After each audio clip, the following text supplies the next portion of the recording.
developers or developers who are interested in creating content for virtual reality. So if you're interested in either learning to code, 3D modeling, if you're a filmmaker, anything like that, I really hope that if you can come to events like this, you can meet other people who are also interested in creating virtual reality content, and to be able to network and build some awesome relationships. Hopefully, and what you'll hear from the guys tonight is something that they've worked on by meeting up and networking through the VR Club. So it's really great to see some great work coming through Brisbane area. The goal of the Brisbane VR Club, like I said, it's really to support, offer education and a network to increase basically the access to this sort of technology in the area. And yeah, so hopefully you can meet some interesting people tonight. We've got the DK2 developer kit for the Oculus Rift up the front that these guys will be demoing. I believe there is a CV1, the Oculus Rift. A friend of mine who backed the original Kickstarter finally got his CV1, and hopefully he'll be here tonight to show that. And then also down in the foyer we have a Vive, HTC Vive, the Vive Pre.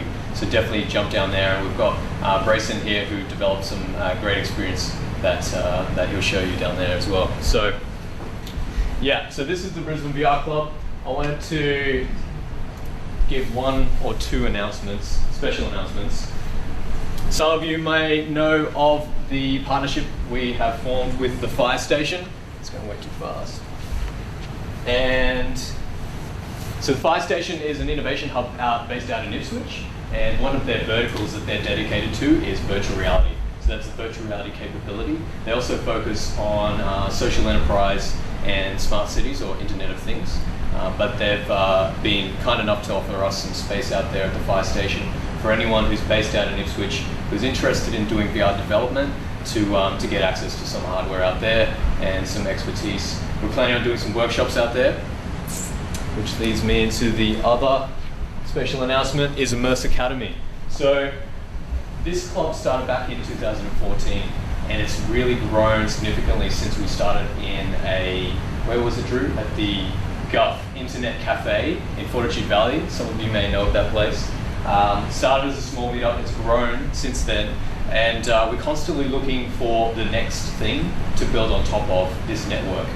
And since this network has grown so large, and that because of the amount of talent within the group, I really feel like we needed to get a way of delivering that talent in an effective manner. And we're basically announcing the Immerse Academy as an initiative to provide a bit of income for people who have learned how to do and create VR content, but allow them to come in and teach other people who are also interested in catching up. This is an exciting time, and yeah, 2016 is only the beginning for this virtual reality technology. So that's it for now. I'll let the guys, if you want to introduce yourselves. Afterwards, so yeah, quickly, there's toilets downstairs. There's also the bar down in the bottom corner where the other Vive is, and definitely go grab yourself some drinks. Hang around afterwards. There'll be networking. I'll be floating around. Drew can help answer your questions. He's at the back there, and yeah, just go and mix and mingle, and hope you have a good night. Excellent. Thank you, Lex.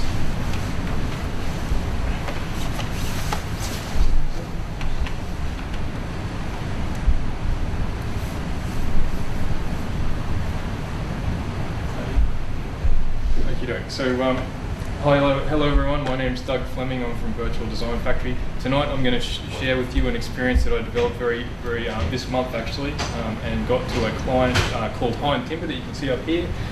This was a project that I did in collaboration with Dan Sugar's Audio, and I've got Dan Sugar's here to comment on the audio aspects of that part of the development as well, a little bit later on.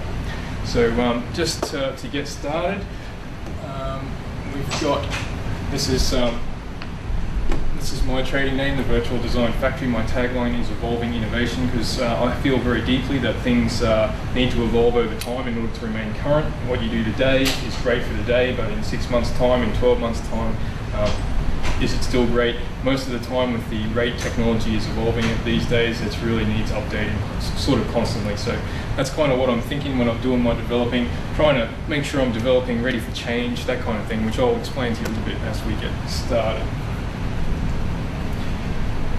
We've got Dan Sugar's Audio here with us today, which he helped me collaborate the audio assets on this project, and it was a really great experience. But I won't steal Dan's Contrary to all your like talk of the future, I obviously want to go backwards. You can see with my cassette tape. No, it's very retro. I like it. It's very cool.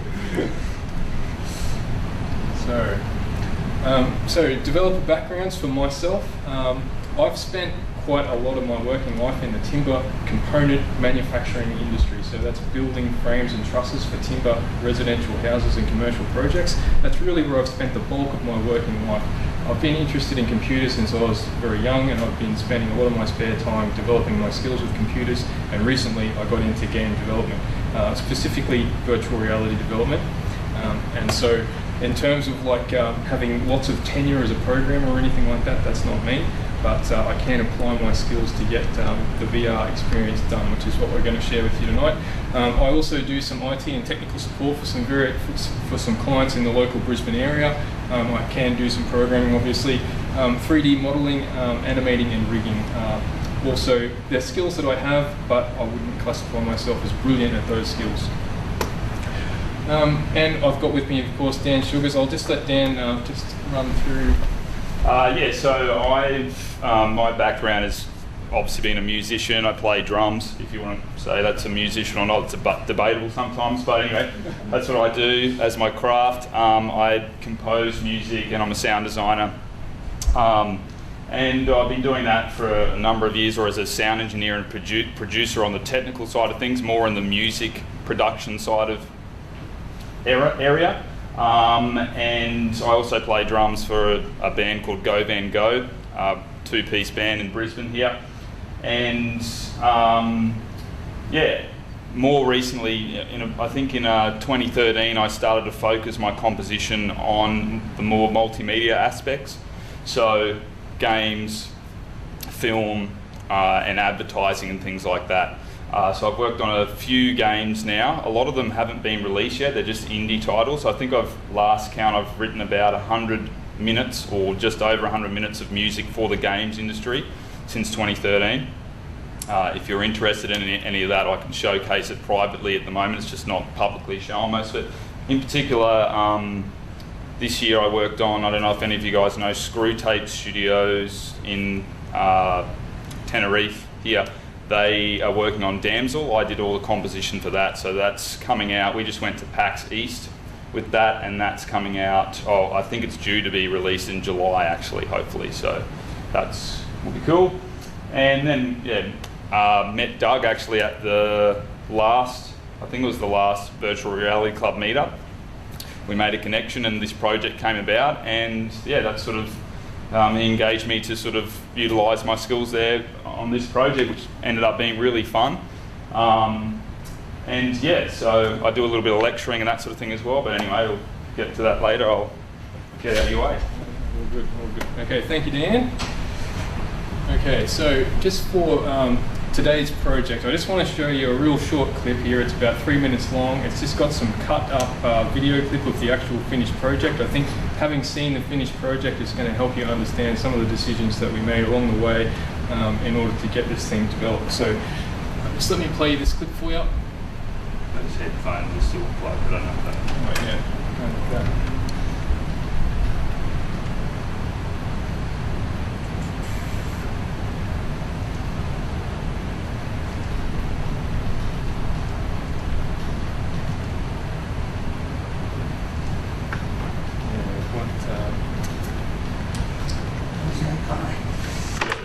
Just hit the volume. Oh, maybe it might work. Yeah, I think I did turn the volume down actually. Doesn't matter. Oh, my apologies about the volume for this clip, but I'll just talk you through it. Some of Dan's audio assets are playing here in the main menu. We've done like an intuitive kind of look to interact thing for the VR. So you can see there's a little reticle there that only turns up when there's something to interact with. and then you can use the actual button on the gamepad to actually click to interact with those objects. So what happened there in the background was the options menu came up, and then behind the options menu you had to fully turn around to see was the config menu. That was for the client because we didn't want customers seeing that. And then there's two different gameplay modes. There's like a walkthrough and there's like a buildable level. So the theme of the project, of course, is construction, being it's a timber supplier.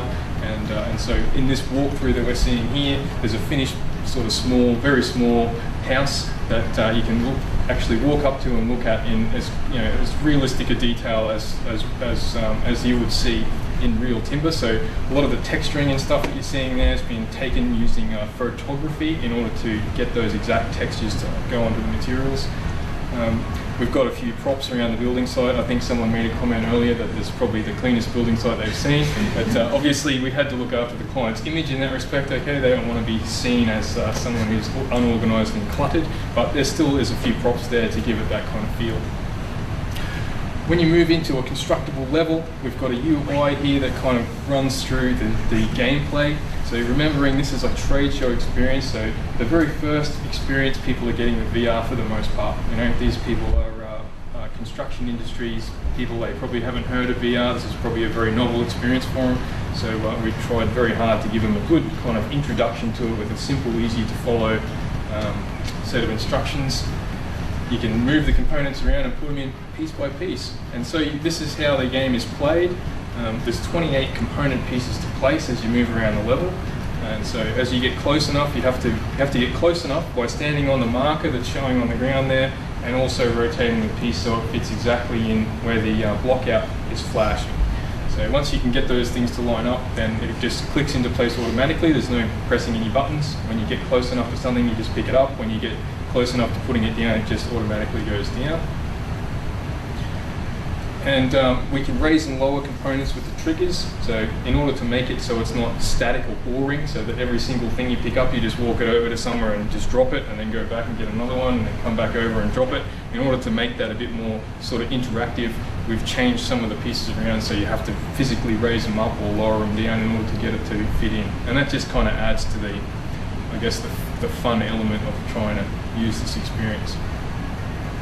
So the client was looking for like a way to make it a little bit more scary for the people, and so they asked us very nicely if we could spawn in some gigantic termites to track the player down and, you know, rip into them and really, you know, get some good visceral attacks going on. And Dan did an excellent job on that to make that super scary and very, very kind of, you know, threatening.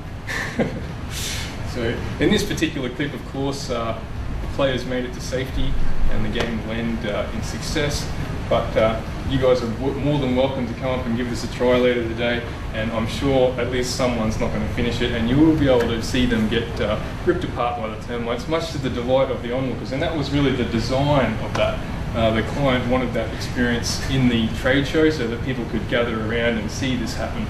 So yeah, very cool.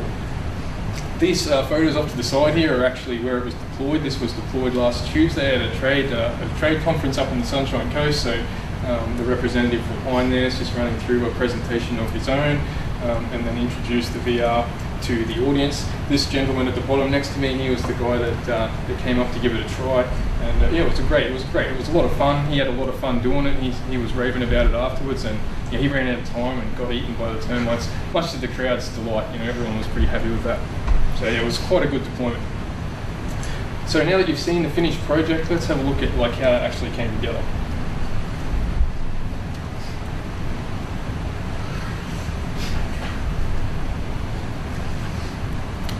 So what we're going to present to you today from my side of things, I'm going to talk to you about how the project was inspired. Then we're going to talk about briefly engine selection, like what we had to do in order to get this come together from an engine perspective. How I did the block out and functional testing part. This is an extremely important part of any game development, so I thought this was worth talking about. Some stuff, Unity is quite new for me, so I thought I would talk to you about how we managed to achieve some things. I was able to get data to persist between levels. That was very, very useful, and I'll show you how that was done. Plus some UI considerations for VR, in general, and I might just throw in a few specific Oculus Rift things here because there's two, obviously, as you guys would know. We've got the Oculus Rift and the Vive. They're two very different platforms in terms of like what considerations have to be made about the user experience, and I'll run through a few of the Oculus Rift specific things that you should really consider if you develop the Oculus Rift. And also, I'm just going to throw in some stuff about designing for change, like I was trying to explain to you earlier. My views are things need to be evolving constantly over time, so it's very important, I think, when you do your own personal projects, try and work in as much capability to change things at a later stage as possible. So Unity offers some very good ways of doing that, and I just wanted to share with you how that was done. Then we're going to cut over to Dan. He's going to have a talk about the music and audio pre-production, how the music and audio assets were developed, some integration and in-game testing, and then he's got a little bit of a look at the future of 3D audio, which is going to be quite interesting. And then we'll wrap up. After that, I'll talk a little bit about hindsight, what we could have done differently if we had maybe a bit more time, and also collaboration on projects in general, and how my experience with the Brisbane VR Club has changed, significantly my view on how projects should be, how you should move forward with your project collaboration.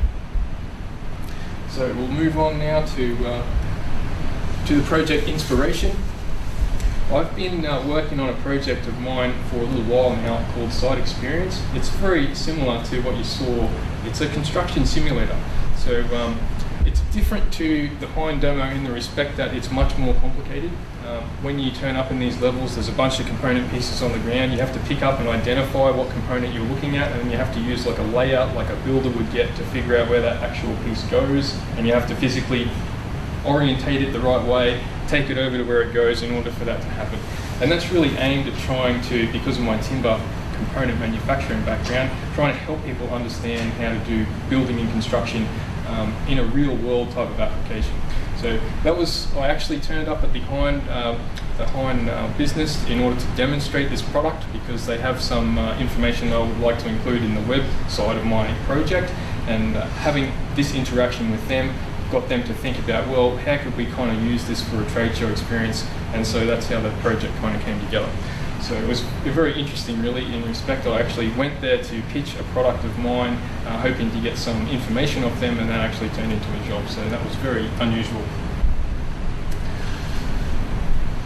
So the next step in the process is engine selection. So we had the choice of Unreal Engine versus Unity, and I had to decide. I had to make a decision quickly because the client gave me about 4 weeks to bring this together. So what I did to try and even the playing field for this a little bit was I dedicated certain time to each engine. So I spent like a day in Unreal Engine, and I just tried to push as far as possible as what I could in the time that I had, and just to see where that result ended up. And then I did exactly the same thing with Unity. I tried to just push for a whole day. I just tried to push as far as I could push and just see where the results ended up, and that gave me a really good kind of basis, if you like, to find out what was the strength and weakness between the two for me.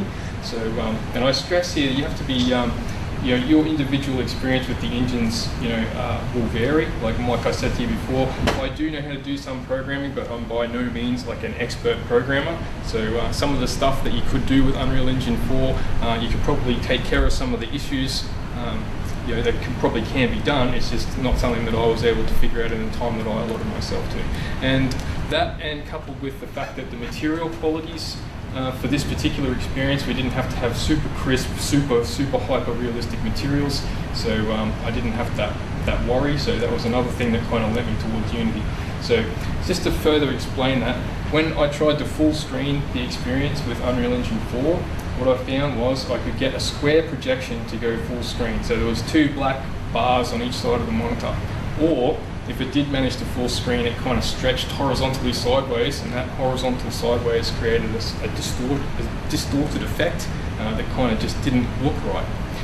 When I tried this with Unity, Unity did this out of the box. So that, coupled with the materials, is what got me to go with Unity in this particular instance. But Unreal Engine is an excellent engine, and if any of you guys are interested, we've got Jono Ament over here in the back. If you haven't met Jono and you are interested in Unreal Engine, please do catch up with him later. They've got meetups as well around Brisbane, and it's a very good engine.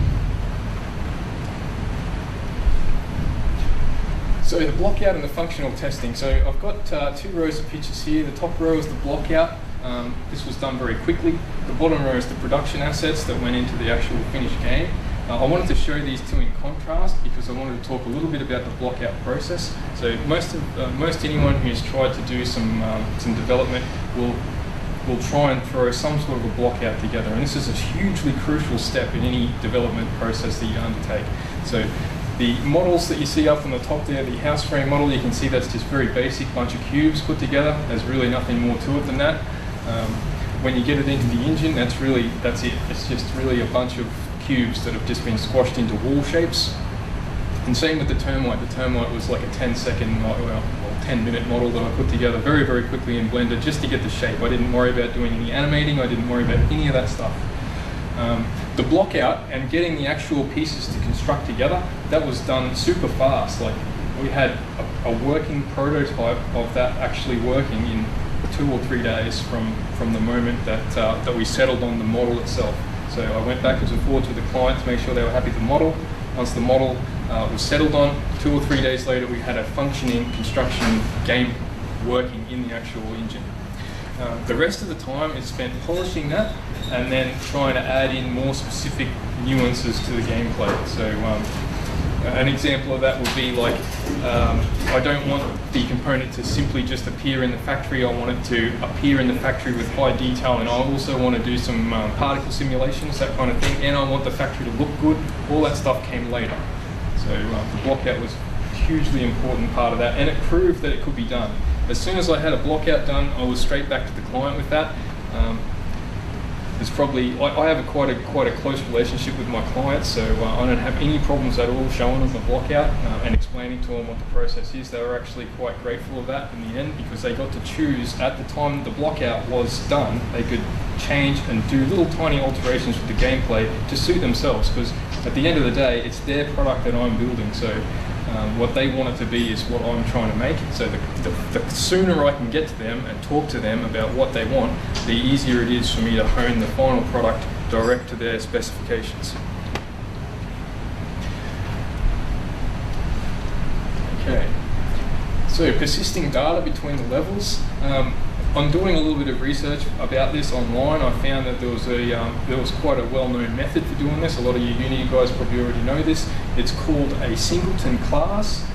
Basically what you do is you declare a public static instance of your class, and it actually populates its own variable. So when the actual script becomes alive within the game, it looks to see whether or not this variable has been assigned, and if it hasn't been assigned, it assigns itself to that variable. Then later, if you were to say move to a different level and the same object tried to instantiate itself, when it wakes up, it's going to have a look to see whether or not there's one already there, and it will find there is one, and it'll just destroy itself. This is a very useful feature because it means that you can take data from the main menu and bring it into the level. Or you can take things that are actually happening in the main menu, like sound transitions, and bring them into the level. So in the actual game itself, I did 2 implementations of this. One was a game control that was really helping me with loading configuration data that we saved from the config menu, saving that same configuration back to a file, dealing with the game over state. That seemed to be a very good place for that to happen, because the game over state could happen on different levels, because we've got a walkthrough and we've got a constructible level. So it was a good place to deal with that. And also the functionality of going into the background and updating the leaderboard. It was a good spot for it. Later on, after we started getting some audio assets from Dan, this was after the blockout was finished, it also turned out to be a pretty good place to store audio assets. But I will say that this is probably not the best way to do this by any means, but because this project was very time sensitive and the kind of audio playback that we needed was really quite simple. It was just a matter of like playing sounds on cue. This was quite a good technique for that. And also it's good in the respect of the way that you can collate data together, which I'll talk about in a different slide. But when you do this, of course, you really must use prefabs for this so that you can drop them into multiple levels and keep them all updated. Okay? So very important that you prefab it. So moving on to the virtual reality UI considerations, one of the big ones that probably didn't look big but was big is the actual user interface reticle. It might seem a little bit kind of like it's not a big deal, but for VR applications it is a big deal, and it makes a huge difference how you go about this, right? So in a typical 2D scenario, you just throw up your reticle texture straight onto the screen overlay and everything's cool, and everything just works. But in VR, it's not really the same because you're stereo rendering everything that you see. The distance the reticle is away from the player matters, like quite a lot, and it's very discernible. So there's a super easy way for you to try this out for yourself, right? Let's say that we place the reticle was the tip of your finger, and you place the reticle about this far in front of your face. You look at your finger, you'll notice anything in the distance turns into like a double vision. You can see two of it. And vice versa, if you have your finger this far in front of your face, but you look out into the distance, you can see two fingers instead. So this is very important because if you just put the reticle out here in space like this, it's unusable because you can't see it. You're either looking at it and you can't see the background, or you're looking at the background and the reticle has split apart and is not usable. So this might sound like a complex problem, but it has quite a simple solution. I was expecting this to be much more difficult than it was, but it really wasn't too bad. And it was dealt with using raycasts. So from your central camera, you can raycast out like a line, if you will, and that line returns information about what it hits in the actual level. So for a VR application such as this, it's pretty reasonable to expect that the player is looking in the central area of the main camera. So it's very reasonable to assume the player is looking straight ahead, because we don't have eye tracking abilities yet, so you can't really sort of tell that. But that's a reasonable assumption, the player's looking straight ahead. And also, it's another reasonable assumption that the player's looking at the first thing that the raycast hits. So with those two pieces of information, you can project a line out into the level, it'll strike a game object that has an appropriate collider, then you can actually physically move the reticle texture to that location. So I actually have a small texture plane that has a white dot on it, and I have simply moved that plane to be right on top of that main menu game object, minus a little bit because I had a few problems with UI stuff overlapping, but it's just pulled back slightly from that actual physical game object, and it's just scaled according to distance in a straight linear scale. So if it's right up close, it's very small. If it's very far away, it's very big, but in terms of what you can see, it just looks the same. So that technique worked really well. And I found a script online where you can actually interact with objects through looking at them. So as the reticle moves around, you can also detect when a button is being hovered on by the same raycast type principle, and you can just combine that action with a button press in order to use that button. There are other ways of doing that. You can do like a timer, so you look at something for a certain length of time, and perhaps you have like a circular kind of countdown or whatever before that button interacts. But again, considering that we're talking about trade show people, most of them are, sort of the older end of the generation timber people, we thought they'd be much more used to a button press. So we went for that and the look input, because the look input's very intuitive. So yeah, so that was the main UI consideration. The rest of it really was the config menu, just hiding that away somewhere where players are not likely to encounter it. So when we have the options menu pop up, there's a bunch of stuff in the options menu, like change the music volume, change the sound effects volume, and change your height. That kind of stuff draws your attention to that, so you're not really thinking, oh, look behind me, there's something right in front of you. And that was just a great place to put that for the customer, so that they can quickly and easily reconfigure what they wanted to for the individual application. So some of the stuff we exposed was the countdown timer, how long you have to actually play the game. Another thing they wanted to do was they actually change this logo. They wanted to be able to update this logo texture so that it could be for a specific customer that they wanted to show. So that was also done in the config menu. Beyond that, in terms of the UI itself, I tried to stay right away from attaching anything directly to the player's face. So if you have like UI elements like a health bar or something like that just like statically attached to you, it kind of is a little bit weird. So it's best if you can just avoid all of that stuff. So the rest of the UI elements I put in the actual level itself. So we had like the countdown timer, and it's like another UI element. Really would be on your traditional HUD probably, but in this application it's just as easy to throw that into an actual game object in the level, and it kind of just looks more natural that way. And it's not stuck to the player's face, and they're not carrying it around with them everywhere. So, yeah. So they were the main UI considerations that we had. Designing for change was something I touched on a little earlier. A lot of you people that are experienced with Unity are already going to know this stuff, but if anyone's kind of new to Unity, there's lots of good stuff that they've done with the actual Unity engine to make this stuff simple. So on this side over here with the prefabs, you can use empty game objects. So that's like a game object that has nothing in it, so for want of a better word. That's a great place to attach all of your scripting elements that do the actual, computational effort of the game. And then you can nest game objects within other game objects, so you can throw in like, say, a block-out piece of art, like a block-out piece of mesh. You could throw that in as a separate child of the main game object, and then that way when you want to change it out for, say, later for like a production mesh, you can simply take that mesh out, put a new mesh in, all of your functionality just remains intact. It was a great method, and yeah, it was excellent, very, very good. The other thing too that really helped with that was being able to like group like data together. So in order to do this in the actual inspector itself, you can create like a subclass within your script where you can actually house a bunch of like data together.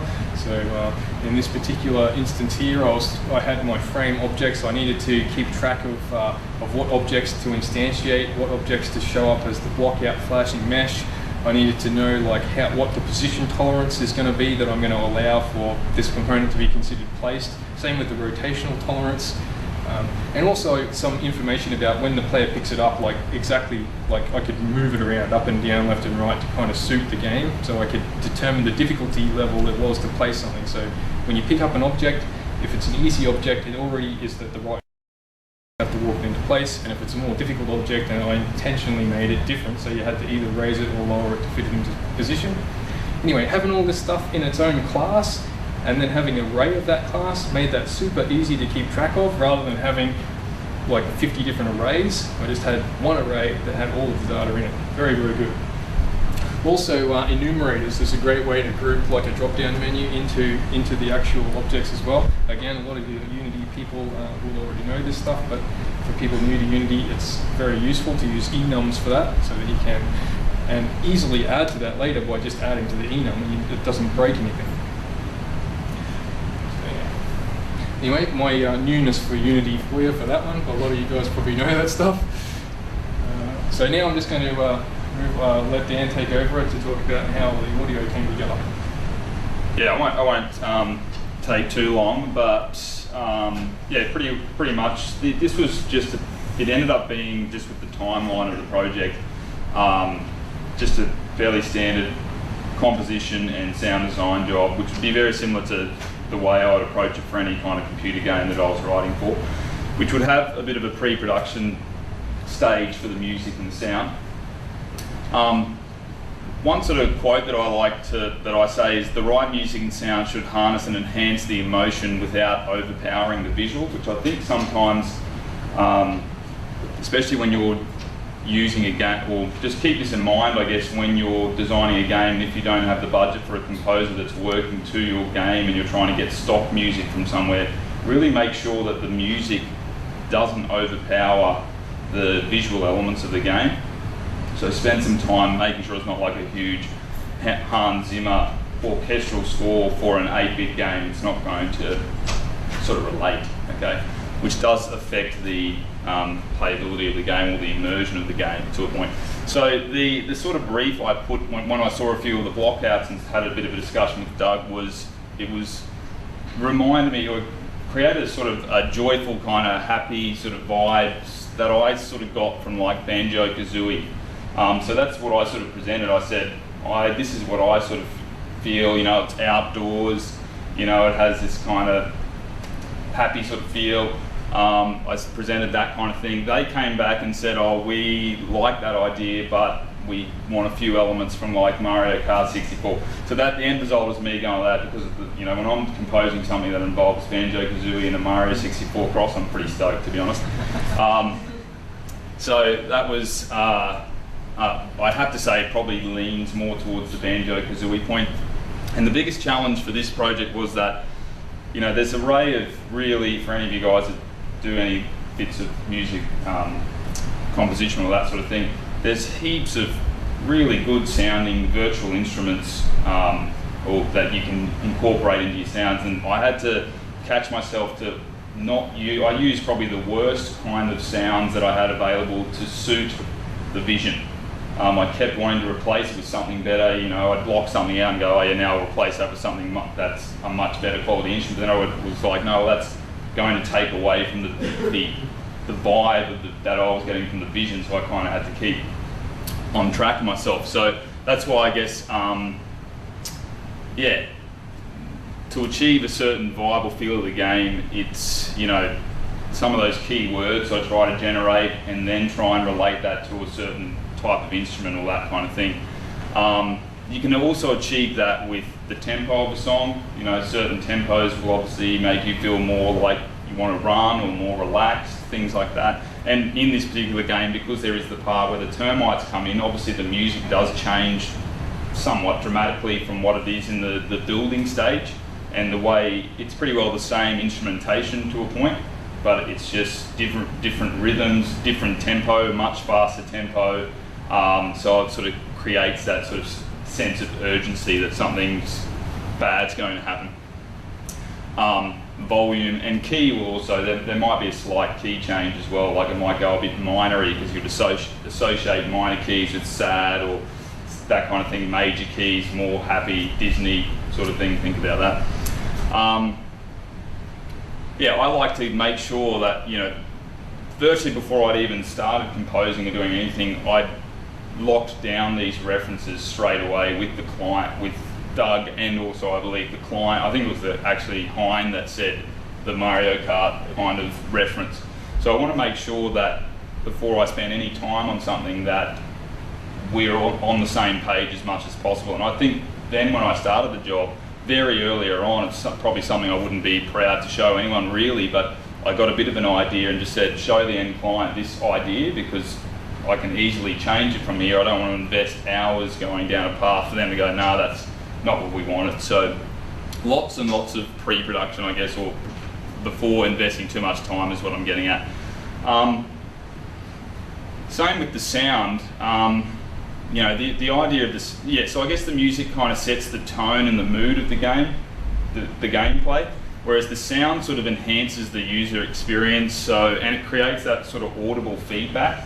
So do you want the user to have, when they grab an object, that it plays something to trigger that, hey, you've just got ownership of something, or when you place that component, it needs a little bit of a, hey, you've just actually won that. So it's sort of an audible cue that to keep going or to move on and that sort of thing. And then there's a few other things like creating that ambience, like, it was outside, so I had a bit of a nature sort of ambient track going on and that sort of thing as well, and stuff like that.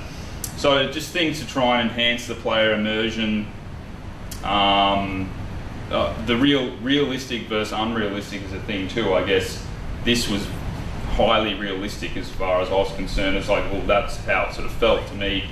When the giant termites came out, well, then it becomes a little bit more unrealistic, so the sounds got a little bit more, could be, more creative, I suppose, because I don't know, your interpretation of how a giant termite sound might be different to mine, but no one really has a reference point, so I can be a bit creative there, I suppose. Any hill theme? Yeah. Someone did suggest that, actually. So on the development side, again, I'll try to be brief here. I know this isn't necessarily everyone's bag. I use Avid Pro Tools for my composition and sound design, which is an industry standard that has been an industry standard for music production for a long time. Some of you guys, if you do any composition, probably might cringe at the fact that I do composition in Pro Tools because it isn't regarded as the best in that, or it hasn't been. Logic or even Cubase or some of those other ones are probably more that thing, but it's just something that I've used for like 13 years and I've developed a workflow, and just haven't found the time to explore whether there is better options because I'm happy with the kind of workflow that it works for me anyway. I use Pro Tools also with some native instruments and various other audio plugins and virtual instruments. If I can, for the benefit of you guys, like if you want to get into your own sort of composition and sound design, you can do it fairly cheaply. You don't have to get Pro Tools software, but there is cheaper ways or free ways to get into it and get really powerful stuff. So by all means, talk to me afterwards or send me an email, and I'll put you through to some. I send stuff out to my students all the time, of things that comes up that you can get started on. Again, my workflow is always with the end goal in mind. Usually in development, I'll have some kind of vision playing like it's a movie while I'm actually composing. So Doug might have sent me a gameplay video. I'd probably be watching that while I'm actually composing the track to try and make sure that it feels right to me anyway. Just got to make sure that the music is playing a supporting role, and I think one of the clients, when we showed them, the music's playing there on loop, and because I've heard it a lot, and I was sort of sitting there like, oh, it's just getting so annoying. I was scared it was getting annoying because it's just like repeating around. And one of the guys said, oh, you don't even notice the music's on because like it just sort of fades in the background, which is probably a good compliment to me, because I want, maybe when it's taken away, they'd be like, oh, where's the music or whatever else, something's changed, but I don't want them to be consciously hearing what I've done or assessing it all the time, or getting in the way, I suppose. Yeah, so.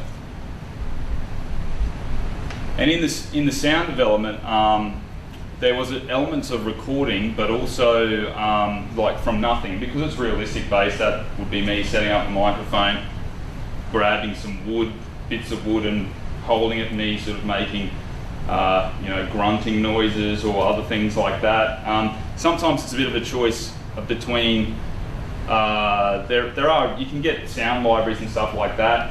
You got to make in a commercial situation, you want to make sure that the licensing is all legit. So most of the stuff I did for this was either recorded from nothing or a combination of Creative Commons Zero sounds from freesounds.org, which is a free resource that you can use. And the Creative Commons Zero means that there's no attribution and no, you can virtually free to use for commercial use. Sometimes it's cool to just find something that someone's done there, and then what I possibly might do is layer that in with something I've recorded or whatever else, from me recording something or on a keyboard creating sound or that sort of thing. It just helps layer to create more complex sounds. Sometimes it's easier to do that, but it also can slow you down when you've got a plethora of all these things that are irrelevant and very badly recorded, because it's a user-based kind of archive. It's not a professional thing, so it's a bit hit and miss. And additional processing was always used in sound design, especially in the more creative elements of like the attacking of the termite or it birthing from the ground, I think I called it. And I've just got a little GIF here sort of showcasing where I'd actually have the animation that Doug sent me of the termite attacking, for instance, and then I would run the audio tracks with automation on various effects to, as the animation went through, it would turn on or do certain things, or different sounds would come in to create the end sort of result. So timing it against the animation and using automation or volume leveling and that sort of thing to achieve the end result. And then the integration and testing was pretty minimal by a point on my side, unfortunately, for this, just due to the timing of the project. I was overseas for the first start of it and then worked on it, and Doug kind of took control of all that. It was just easier that way. I delivered all the assets via Google Drive. I found that service pretty handy just for uploading, and then Doug can sync it down and vice versa. He'd send me videos via that way as well. A little bit of a delay sometimes, which was problematic. Doug went through sort of some of the Unity integration that he went through, which maybe didn't utilise the audio engine power that Unity has for integrating stuff, but that was just the nature of the timing of it. So that's something to look at post the project delivery. But certainly there was testing of, always when you're working with music and sound, test it on different locations from the place that you're working in, especially if the place that you're actually creating it isn't acoustically treated and that sort of thing. Take it out to the car, take it onto your earbuds and all that kind of thing, and see that it's not distorting, that it's sort of working on different devices and things like that. making sure things are level matched. So I tried to make sure all the sound elements were pretty much the same level where appropriate. But then in the playthrough of the game, some things were too soft in the end, so I had to then go back and adjust them up and that sort of thing, especially because the only end user control was music and sound. You know, they don't have individual sound elements, so everything kind of has to be consistent in that finalization stage. Yeah, and then the client had some feedback as well, like, you know, there was a couple of things they wanted to enhance and that sort of thing, so went through all that sort of stuff too. And the last sort of thing, as if you guys get to play this experience, you'll notice that it's not a fully immersive VR experience. It kind of, well, again, it was the timing thing, but also it doesn't really need it in this case, but that's certainly one thing moving forward I'm trying to get more spec'd up on. And I'm going to use this project in particular to increase the 3D immersion of the audio. So there are certainly elements that we could do to make it more immersive. You know, termites kind of surrounding you, some are close, some are further back, things like that. We can give a bit of depth, and some might come from behind you and things like that.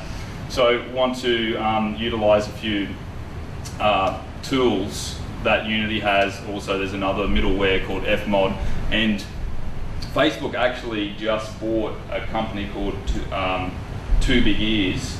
I'm pretty sure they just bought the whole thing, and they've now made these 3D audio tools free for anyone to use, to implement more so in 360 videos and stuff like that. So that's pretty exciting, to be honest. But I'm going to be exploring that a bit further over the next coming weeks, utilising those tools, which just drop in straight into Pro Tools and a few other doors as well. And there's a few other platforms. Osix have, some of you guys might have seen Osix X headphones on Kickstarter recently, which raised 2.7 million from the initial 100,000 they wanted. I actually early adopted that, and I did invest in it, and I'll receive a set of those 3D calibrating headphones, and I'll get one of the first sets as a developer's kit. So when that comes in August, I'll be sort of incorporating that and playing around. And I'm also looking to invest in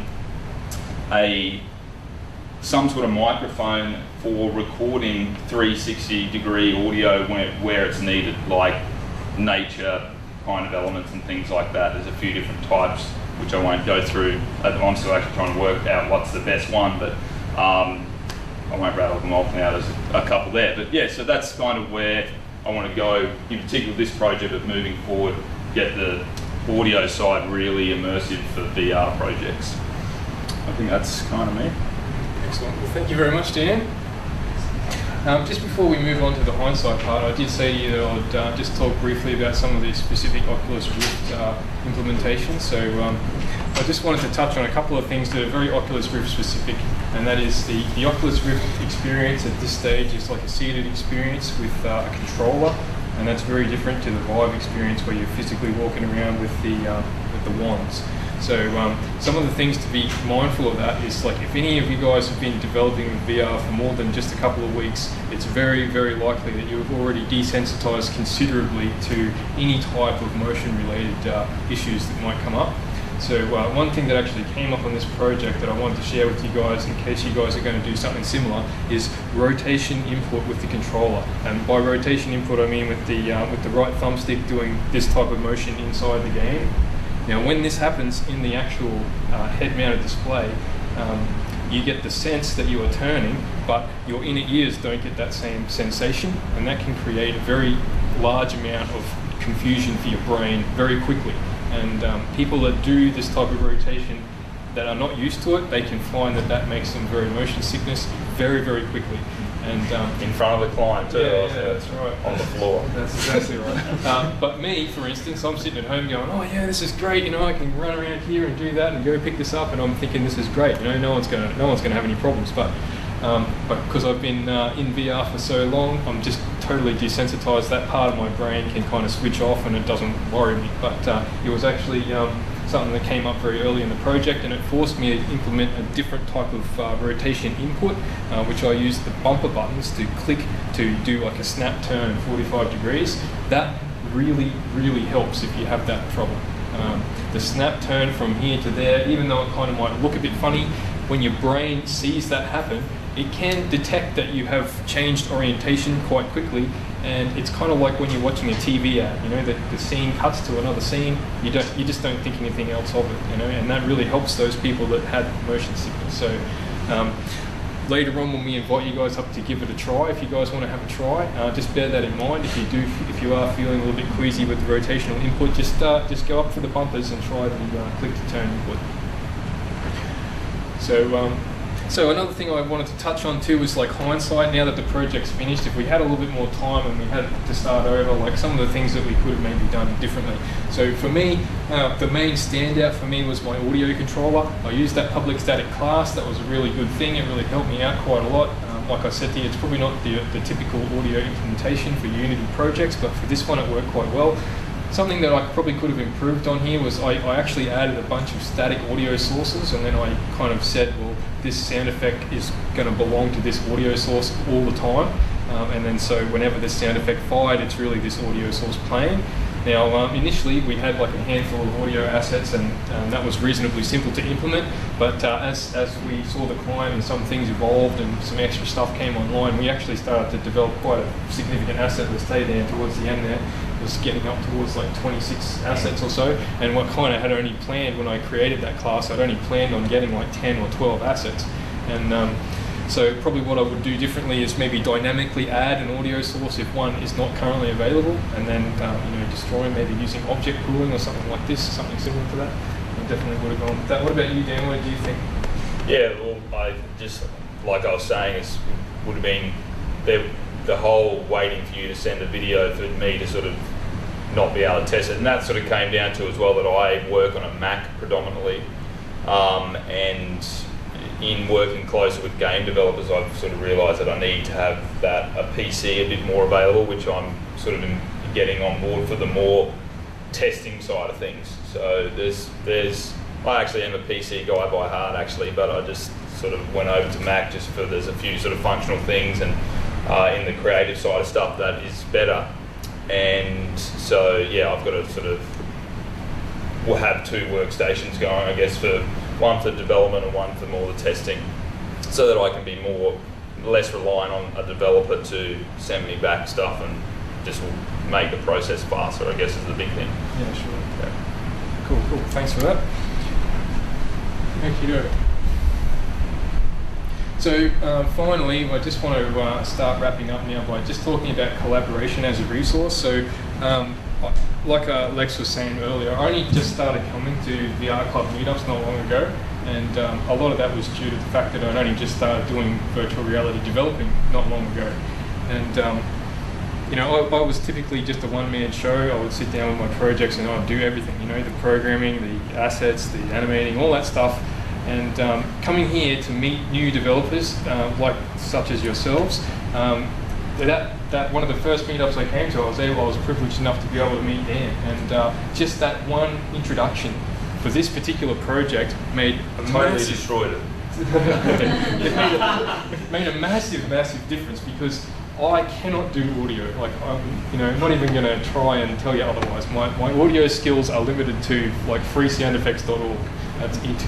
And having met Dan and being able to introduce like a professional level of audio into this project, not only made the difference for me, it made the difference for my client. And like, my client was really wrapped with the end result. Even though the end result is very simple, the client was wrapped with it because it was exactly what they wanted, and it had all of the professional components that you would expect, in a commercial project. So I just think it's an invaluable thing to be able to come to meetups like this, and thanks a lot for Lex making the sacrifices to make all of this stuff happen. Because if Lex isn't out there making these meetups happen, then we don't get to meet each other, and projects like this, they just don't turn out as good when you don't collaborate with the right people. So thanks a lot, Lex, and all of the meetup people. You guys do a wonderful job bringing everyone together. All right, I think that's pretty much it. So thanks very much for your time this evening, listening to us talk about our experience on this project. If any of you guys want to try this out, come up and we'll have a go. I would love to see any one of you become eaten by termites. It would be delightful for the crowd.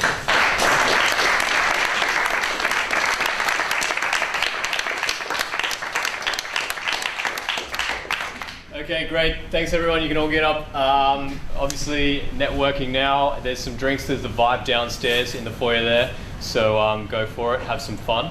And we're going to have DK2 up here. You guys will be demoing that. And I've got another friend who's going to set up his CB1. It's the Oculus Rift for you guys to also have a go on that. So that's very, very exciting. But thanks again for coming tonight, and hope to see you next time. Make sure you like our Facebook page and join the Facebook group to stay up to date with the next announcements. Thank you. Do you have any other forms for people